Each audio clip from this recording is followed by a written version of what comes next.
ഗുരുവായൂർ സദ്യയിലെ രസകാളിന്റെ രുചി വായിൽ നിന്ന് പോകുന്നില്ല എന്ന് പറയുന്ന കേട്ടപ്പോൾ ഇത്രയ്ക്കും ഗംഗേമനാണ് നമ്മുടെ സദ്യയിലെ രസകാളെന്ന് തീരെ മനസ്സിലായില്ല കേട്ടോ. ഞാൻ ആദ്യമായിട്ടാണ് രസകാളൻ ഉണ്ടാക്കുന്നത്. സത്യം പറഞ്ഞാലേ ഭയങ്കര ടേസ്റ്റ് ആട്ടോ. ഈ ഒരൊറ്റ കറി മതി നമുക്ക് ഒരു പറ ചോറുണ്ണ എന്നൊക്കെ നമ്മൾ പറയണ കേട്ടിട്ടില്ലേ, അതിൻ്റെ ഒരു കറക്റ്റ് ഉദാഹരണമാണ് കേട്ടോ ഇത്. സത്യം പറഞ്ഞിട്ടുണ്ടെങ്കിൽ നല്ല ടേസ്റ്റായിരുന്നു. എല്ലാവരും ട്രൈ ചെയ്യേണ്ട ഒരു ഡിഷാണ് കേട്ടോ. അപ്പോൾ ഞാനിതിന് വേണ്ടിയിട്ട് എടുത്തിട്ടുള്ളത് 2 പച്ചക്കായയാണ്.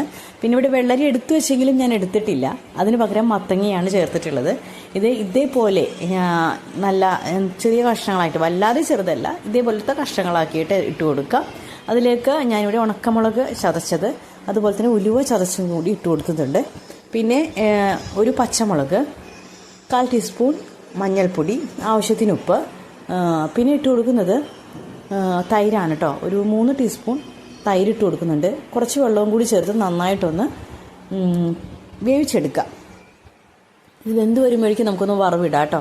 അതിന് വേണ്ടിയിട്ട് ഒരു ടീസ്പൂൺ നമ്മുടെ സാധാരണ പുഴുക്കലരി ഉണ്ടല്ലോ, അതിട്ട് കൊടുക്കുക. കുറച്ച് കടല പരിപ്പും കൂടി ഇട്ട് കൊടുത്തിട്ട് നന്നായിട്ടൊന്ന് വറുത്ത് 1 കപ്പ് നാളികേരത്തിലേക്ക് ഇട്ട് കൊടുക്കുക. പിന്നെ നേരത്തെ നമ്മൾ ചതച്ച് വെച്ചിട്ടുള്ള ഉണക്കമുളകും ഉലുവയും കൂടി ഇട്ട് കൊടുത്ത് ഒന്ന് നൈസായിട്ട് അരച്ച് കൊണ്ടുവരാം കേട്ടോ.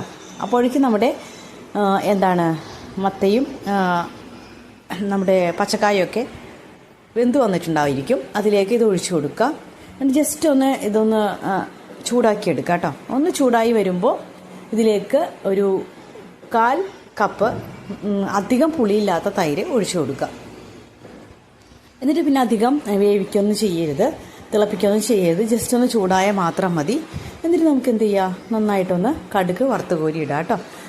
അപ്പോൾ എല്ലാവരും ട്രൈ ചെയ്ത് നോക്കുക. സബ് ചെയ്യാനും ലൈക്ക് ചെയ്യാനൊന്നും ആരും മറക്കണ്ട. അപ്പോൾ എല്ലാവർക്കും നന്മ നിറഞ്ഞ ഹാപ്പി വിഷു.